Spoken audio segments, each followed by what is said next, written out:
Et de l'autre côté, à droite, en ce moment, on a les primaires républicaines. Alors, si j'ai bien compris le principe, tout le monde est candidat. NKN, François Fillon, Bruno Le Maire, Alain Juppé, Moundir de Koh Lanta, ils sont tous là-dedans. Incroyable. Et celui qui caracole en tête des sondages, c'est bien évidemment Alain Juppé. Alain Juppé, le meilleur d'entre nous, disait Jacques Chirac. Bon, ce que l'histoire n'a pas retenu, c'est que quand Chirac a dit ça, il n'y avait que Charles Pasqua et Patrick Balkany dans la pièce. Ah, donc il n'y avait quand même pas une énorme compétition. Ah, Patrick Balkany, qui est, petite parenthèse, qui est donc quand même toujours député, après avoir été mis en examen et condamné en 2013, 2005, 2009. Le seul truc que Balkany n'a pas blanchi, c'est ses dents, en fait. Hein. Faut le savoir. Si on dit d'un casier judiciaire qu'il est vierge, celui de Balkany a fait carrière dans le porno.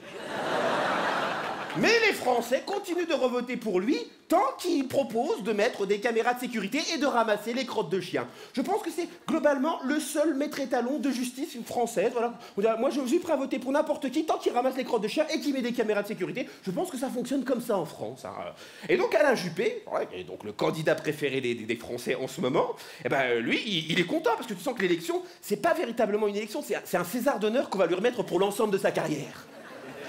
Je pense que si on vote pour quelqu'un d'autre, eh ben, on verra quand même rappliquer Alain Juppé qui dit merci, je suis content. Et évidemment, tout ça, je n'ai pas encore parlé de mon chouchou, celui qui évidemment est en train de faire son grand comeback, Nicolas Sarkozy. Cet homme me fascine. Cet homme me fascine. C'est incroyable. Il a tellement de casseroles au cul, tu peux tourner Masterchef derrière lui. Et pourtant, il continue de la ramener. Il y a plus de 42 personnes qui ont été mises en examen autour de lui. 42 quand même, ça fait beaucoup, hein. Et quand tu lui en parles, il fait « Écoutez, je suis au courant de rien, j'ai rien à me reprocher. Non mais c'est quand même incroyable. Si on arrivait à faire une poêle en peau de Sarko, ça n'attacherait jamais !»